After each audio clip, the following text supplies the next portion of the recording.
Chapter 19, Call. February 20th, 2010. Dear Yukari, I once promised you that I would tell you about the scars on my back. And I did, but to be honest, I was never sure if I told you everything. To be honest, all those scars did not originate from just one place or incident. It's because of who I was when I was young. After my parents died, for a while I just stopped talking. Maybe it was shock that caused it, but I do know that the thought of talking to people just didn't seem like a good idea. Although I probably did more harm than good to myself. My first foster parents were abusive. I was fed through the system, and apparently they had been important people that wanted to pass me off as their son. So they tried to train me to act a certain way. Despite the high expectations and the constant abuse I endured, I was given top-notch education as well as some private tutors for kendo and even was taught to play the piano. Weird, right? Can you imagine me sitting in front of a piano and playing it? Well, as you can imagine, I didn't live up to their unreasonable expectations, and in just a year I was kicked back into the system. I lived in an orphanage for a few weeks not that far from Iwatadai and Tatsumi Port Island in a small town called Minato. There was where I received my biggest of the scars on my back. It wasn't inflicted by any person, but a result of my carelessness. I went to the nearby elementary school and befriended a girl with blood-red eyes. That's really the only thing I remember about her. She was helping a small girl from some bullies, and so I stepped in, trying to stupidly be the hero. I challenged them to a game, and if I won they would have to leave the girls alone from then on. If I lost, then I would have to leave, and I could no longer help. They foolishly agreed, which gave the girls more than enough time to get away. But the game had been to climb up as high as you could at the nearby construction site. You can imagine what happened. I fell and somehow managed to live, but not without falling against something that pierced my back open. To be honest, I'm not sure how I lived from that. I think I should have died there. Soon after that I was back in the system again, so I never saw those girls again anyway. Then I was juggled around between foster parents, never seeming to be good enough or be what it was that they wanted for a son. It didn't matter to me. I wasn't really there long, and I had no desire to pretend to be one like the orphanage matron had wanted me to do. There were often yelled words of hatred thrown at me. Sometimes it got violent and others it would just end in tears, but I rarely ever reacted in any of those situations. I had grown numb to it. And after time I just stopped caring at all. There was nothing special about me or my existence, and the fact that I could never stay in one place for too long seemed to me to be all the proof I needed. I had given up on living, so when I had a chance to bypass the system altogether and move into a dorm for high school, you bet I took it. Even if it was at the city where my parents had died and was the place that I had really last felt like someone who gave a damn to anyone. Funny, considering when I came back to the place that should have been the place that held the most pain for me would be the place where I actually found myself. Not just that, but regained my confidence in myself and my life. I met you that very first night, and that had triggered everything that followed. There is no point in going into the details about my past before I were to die. There isn't much to tell. I hated my life before I came here. But all of what I went through led me to you. I could never tell you how happy that makes me.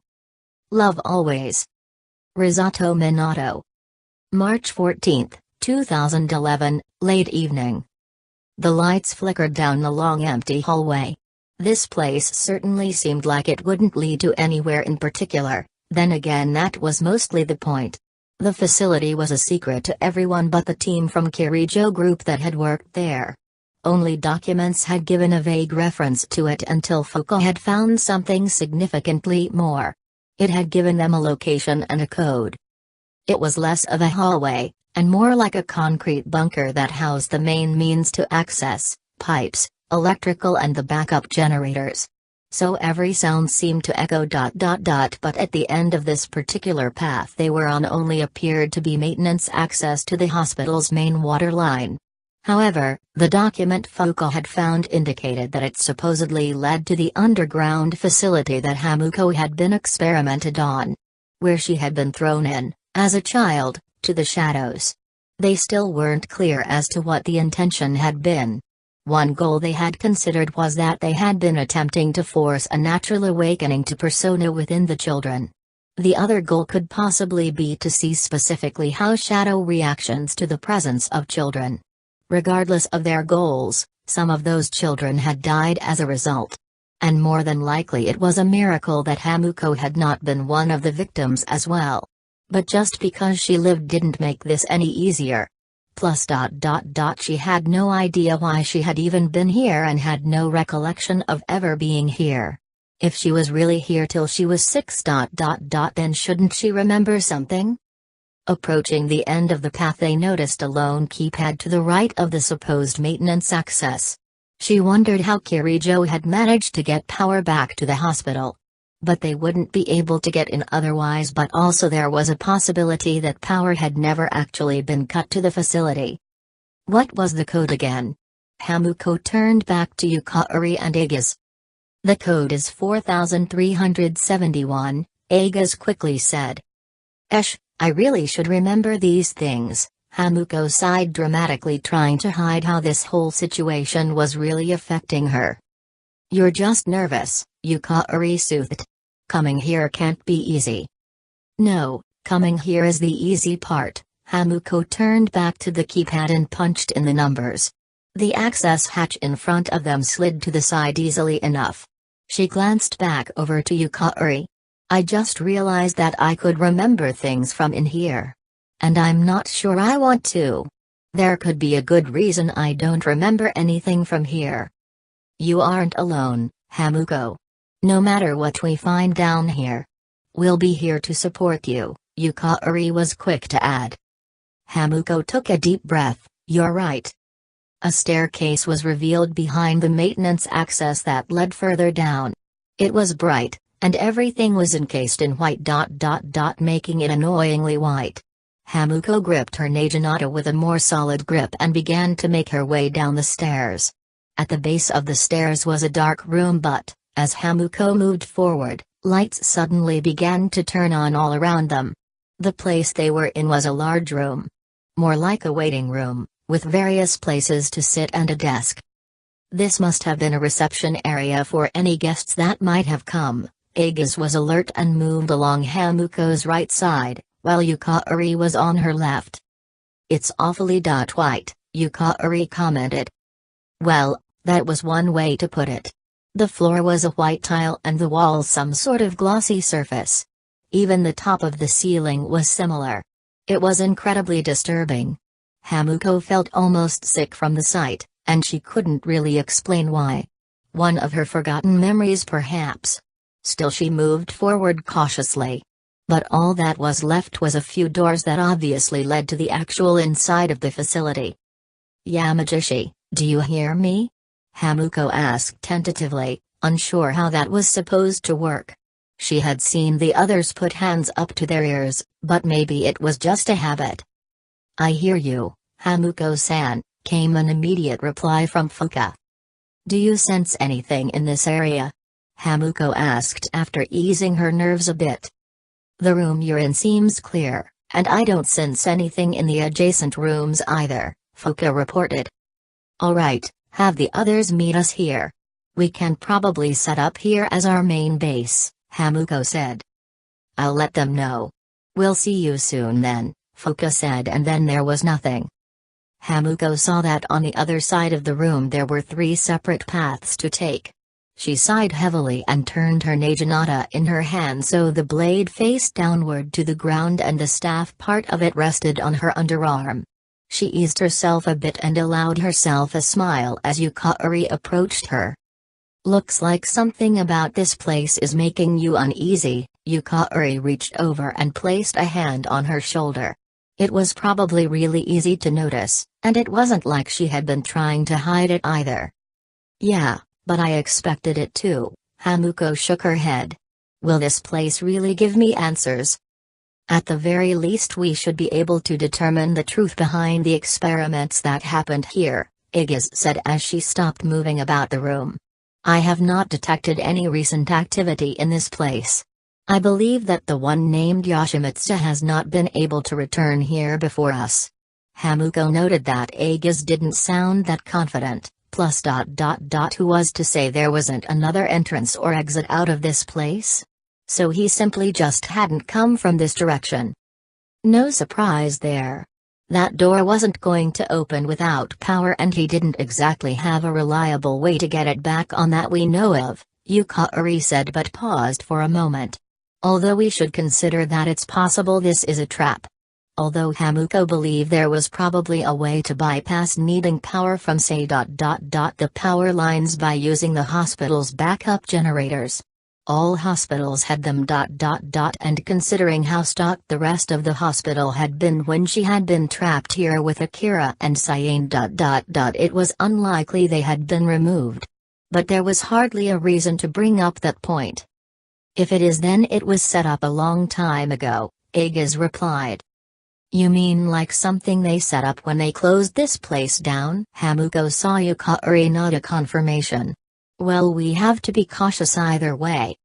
The cavalry has arrived, Junpei announced as he entered the room along with the other members of SEAS. Whoa, this place is really white. That's an understatement, Akihiko commented as he was the last one to enter. 3 doors, huh? Do we have any idea where they lead, Mitsuru? No, any schematics that might have existed for this place was never in the Kirijo Group database to begin with. My grandfather kept this place outside of the normal operations, Mitsuru shook her head. It's not a good thought. Everything here was something kept secret from the rest of the company. But why? Was the research here a threat or ... Well, it might have been more simple than that. If word somehow got out to rest of the company, then it might be found out that not only were children being experimented on ... but children that had belonged to people within the Kirijo group. So no wonder all of it existed strictly off the record. Hamuko could feel herself tense up more with every thought that crossed her mind. Considering what we know, he kept all of this off the books. Don't want people you work under to know you stole their children, Akihiko added with a bit of a snarl. You 3 be careful in there. If you need anything, Junpei and I will be your backup. Hamuko nodded and walked over to the door on the left. There was no need for her to stay this nervous, but something about it all kept her on edge. More than that, she felt a sense of dread creeping in the back of her mind. Something about this place scared her. She reached out to the door and realized she was shaking. She strengthened her resolve and pushed the door open. Regardless of what laid ahead, she would face it. October 29, 2009, after school. Minato felt incredibly good about the fact that class had ended. He wasn't sure if he could take being called on again. He was pretty sure he got picked a lot simply because he got the top score in the class during the last exams.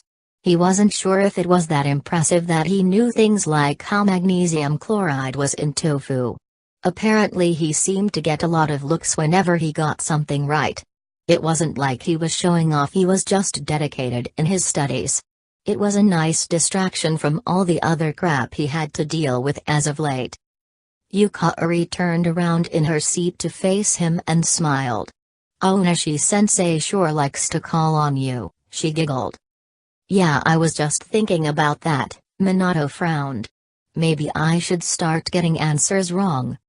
If you did that, you might make some of the teachers depressed, Yukari teased.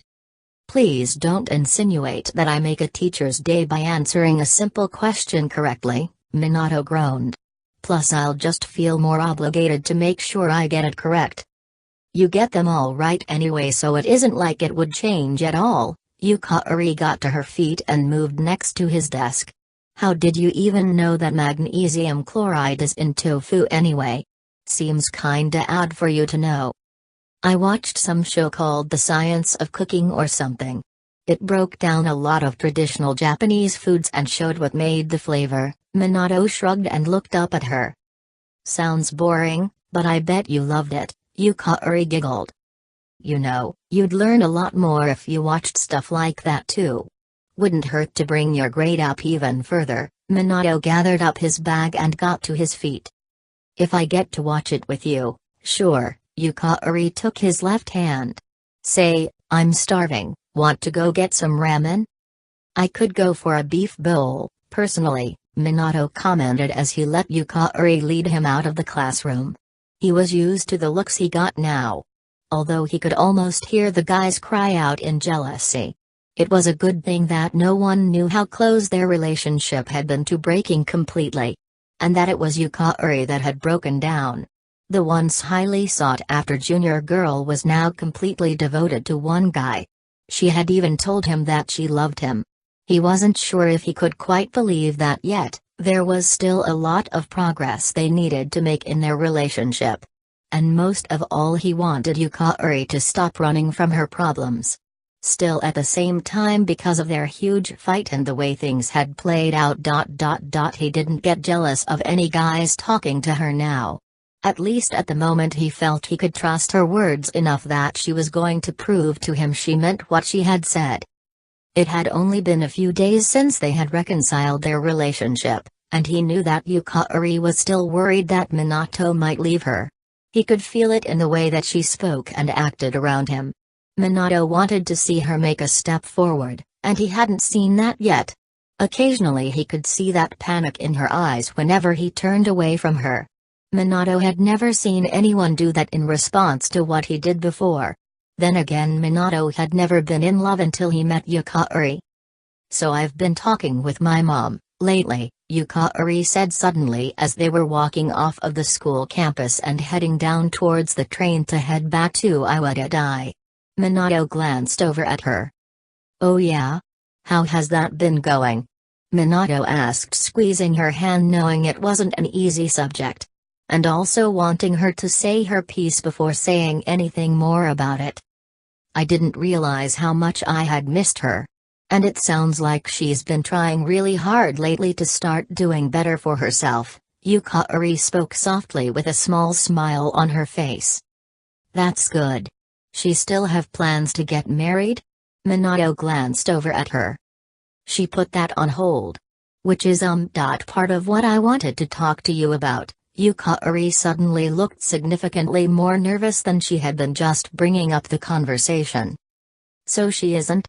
How come? Minato asked, pressing her to keep speaking.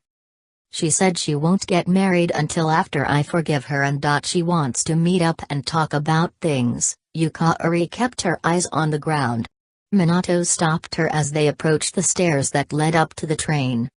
When Minato squeezed her hand, he wanted her to know he was just trying to help her, not push her into anything or force her to keep talking.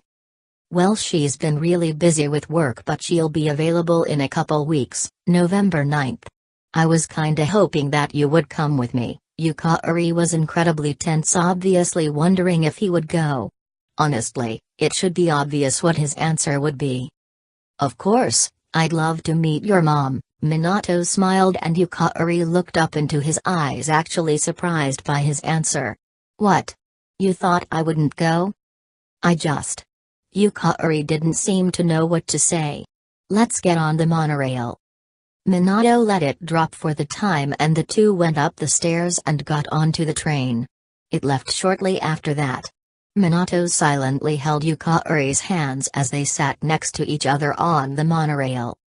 You're worried about something? Minato stated, looking at her, knowing exactly what her eyes were saying without her talking at all. I'm scared, Minato. Yukari was looking at their hands. Not too long ago this kind of contact was out of the question. And she also would have never made the effort of talking with her mother. I never thought I would fall for anyone. I had never considered trying to patch things up with my mother. But since when does anything ever go the way we think it will? Minato nudged her by leaning into her. I know that, but Yukari sighed. You don't make it easy, you know. Liar, besides, you're doing just fine. Minato leaned over and kissed her cheek, which caused Yukari to turn a bright red. Minato. I mean, Yukari was flustered and it just made Minato laugh. Cut it out. No can do. As your boyfriend I reserve the right to the occasional public display of affection, Minato just smiled at her. You're nervous about seeing your mother again. You said it had been a long time since you've seen her. Yeah, almost 10 years, she sighed. I can't believe it's been that long. But that's okay, Minato said, turning to look out the window. I'll be with you. Everything will be fine. Beside, that is over a week away. We have a full moon to worry about. Yeah, the last one. To think when we see my mother, the dark hour won't exist anymore. Yukari smiled a bit. Then our life can really begin, right? We have to get there first, Minato said, brushing off the topic. He didn't believe for a second that the dark hour would disappear. If anything, he was worried that defeating this last one would be like driving the final nail into a coffin. And he couldn't stand not being able to explain it to the others because he had no good reason to feel that way, other than just a gut feeling. But he didn't want to think about it right now. One thing at a time, right? Yukari took a deep breath. Alright, I feel a lot better now. So were you going to get an extra large beef bowl? Oh Jesh, I'm not sure if I am that hungry, but maybe I could share one with someone, Minato grinned, looking over at her. You mean, us, share a bowl? Yukari blinked. Yeah, no way I can finish it by myself, and it's an excuse to sit closer to you. Minato got up from his seat as the monorail was coming into a stop at the Iwatadai station. And I'll even feed you, as a reward for making some big steps forward. Yukari turned a bright red. Would you like that? He asked. She merely nodded and was accompanied by a confirmation that the social link had strengthened again. He ignored it and focused all his attention on Yukari. She was making a lot of effort. So for tonight he would spoil her. The full moon was coming up soon. He could only imagine what would lie in store for them after that. But still, one thing at a time. March 14, 2011, late evening. It was dark, harder to see than it had been up till this point. And it felt somewhat damp and an undeniable smell of stagnant air. Hamuko was sure she had chosen the right way, after all. Mostly because the sinking feeling in her stomach only got worse as she moved forward. This hallway had scattered trash and fallen over seats and other furniture as the three of them moved forward. But staying along the hall wasn't going to let them find anything. They came to a door with hundreds, maybe thousands of scratches on it. It looked like at one point there had been a clear label of a name, but something about it made her feel incredibly more uncomfortable than she already was. Hamuko hesitantly put her hand on the door handle, expecting it to be locked. This obviously had been one of the rooms that had held the children prisoner. Experimented against their will. Taking a deep breath, she slowly turned the door handle and opened the door. This room was dimly lit, a few lights still worked, but it was hardly enough to illuminate the entire space. But there wasn't much to light up. A small room with only the most bare of essentials. A bed, with a blanket but no pillow.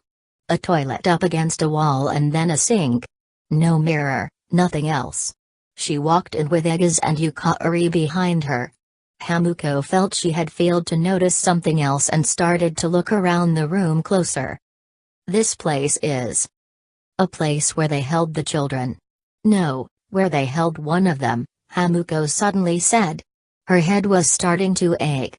Something somewhere in her mind remembered this place. This is where they left me. Hamuko? Hamuko, are you okay? Yukari reached out and grabbed Hamuko's shoulder. But Hamuko stumbled away towards the bed and lost her balance. Someone was there to catch her. But it was not Yukari or Egas. Who's there? Get away from Hamuko-san. Yukari quickly brought up her bow. Don't worry, she's just fine, the individual said with an oddly similar tone to Hamuko. She's just remembering the truth. One that I hoped she would never remember. Hamuko-chan. Why are you here? The dim light made it impossible to get a clear view on her for Aigis and Yukari. Hamuko took a moment as pain went through her head. Then after a moment she managed to regain herself enough to stand up and found herself looking into the eyes of the individual that had caught her and quickly took in the rest of her features as Hamuko's eyes somewhat adjusted to the dark. You're me? Hamuko's eyes widened as if she was looking at a reflection, but there was one very big difference. Her double's eyes were golden. She took a few steps back away from her double. But how is that? Why did you come back here? I did what I could to keep them away from you. If you're here then. The fake Hamuko seemed unsure of what to say. She seemed sad to see Hamuko. If this shadow knew here then why couldn't she remember her?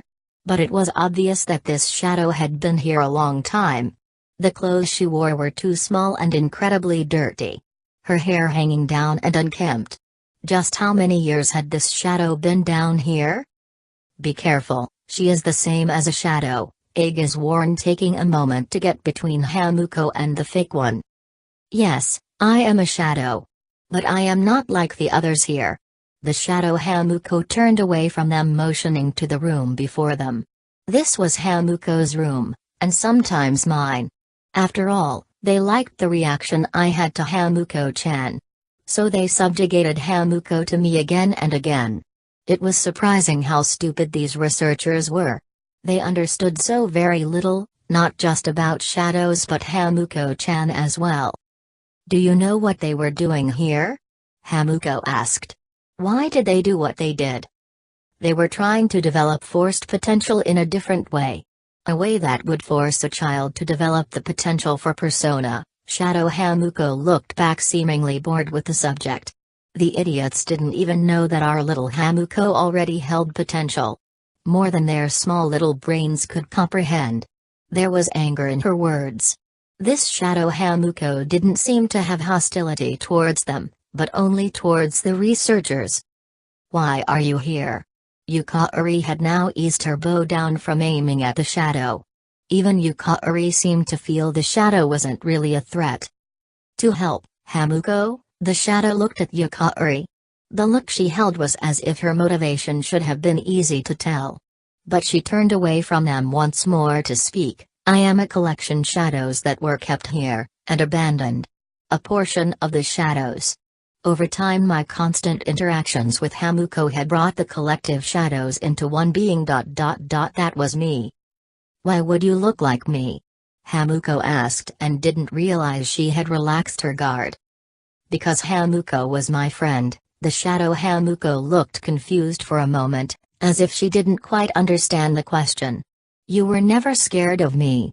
You always said hi to me and asked how I was doing even though I wasn't capable of answering. It was very important. We had to take this form. So you took form of the person that had become important to you. Hamuko took a few steps forward, but Aigis and Yukari were hesitant to let her get too close. Why can't I remember? Because I wanted you to leave and never come back. I was afraid that if you remembered you might have tried to come back for me. Because you had been hesitant to leave me here, Shadow Hamuko frowned. If I hadn't, I'm sure things would have continued as they had. The ones who put you in here would have killed you. So I decided to change that. You saved me? Hamuko blinked, unsure of what to say. The shadow seemed sincere.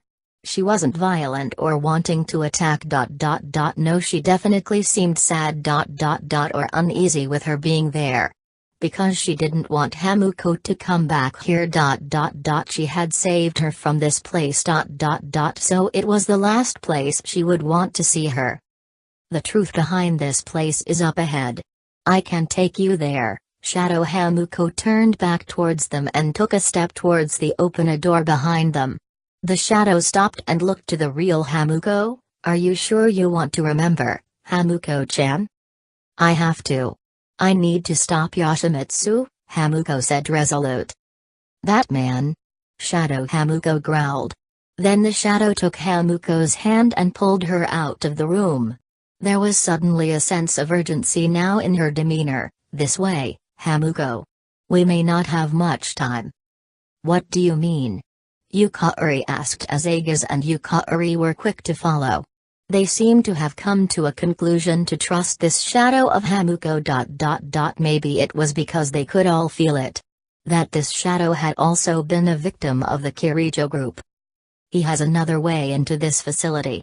If he is after Hamuko, then it's possible he's already here, the shadow Hamuko said as her eyes scanned all of them. Recently, he's been here quite often. And he's been gathering the other shadows. Why should we trust you? You're a shadow. Aegis apparently had not taken the same stance as Yukari and had moved in front of them and was not allowing Hamuko or the shadow to move forward. Shadow Hamuko laughed. Yes, I am but a mere collection of suppressed human emotions. There is no reason to trust someone that is not a real person, correct? I certainly cannot fault you for that reasoning. But Hamuko is my friend, even if I'm the reason she doesn't remember it. Let's follow her, Hamuko said suddenly. Are you sure? Yukari asked her. Aegis was definitely going to be against this, but Yukari more than likely just wanted her to question what was going on. It definitely wasn't normal to have a shadow take your form. Right? Still Aegis seemed rather hesitant. And why shouldn't she be? After all, she was a mechanical maiden who was created to hunt shadows. Hamuko knew she should take pause and be more cautious, but she couldn't shake the feeling that this was the right thing for her to do. And if the shadow wanted to kill them, it would have attacked already. And Hamuko felt like the shadow was telling the truth. No more than that. She felt completely comfortable with the shadow. Yeah, positive. But what should I call you? Hamuko asked, turning to the shadow. The shadow actually looked perplexed. Actually, perplexed didn't seem like the right word. It looked to Hamuko as if the shadow already knew the answer to that question but hesitated. Then Hamuko noticed the same sad look in her eyes. Hamuko felt a tinge of pain in her mind. The shadow turned away from her. We don't have time for that. A thought suddenly struck Hamuko and she took the shadow's hand and forced her to turn back to her. More like a memory that had suddenly came back to her. How about Kana-chan? Hamuko smiled and grabbed the shadow's hand. The shadow actually blushed. But the shadow was conflicted. Somewhere between being happy and sad. Kana-chan? The shadow Hamuko shook her head and avoided looking at her. You're starting to remember, aren't you? The shadow asked softly. Hamuko nodded. It's what I called you before, right? We should go, Hamuko-chan. If that Yoshimitsu is here, he may plan to try and trap you in here. The shadow named Kana and pointed to the end of the hallway they were all standing in. Stay close, the others will try and stop us. The others? Aegis asked from behind Hamuko. The other shadows, Kana growled.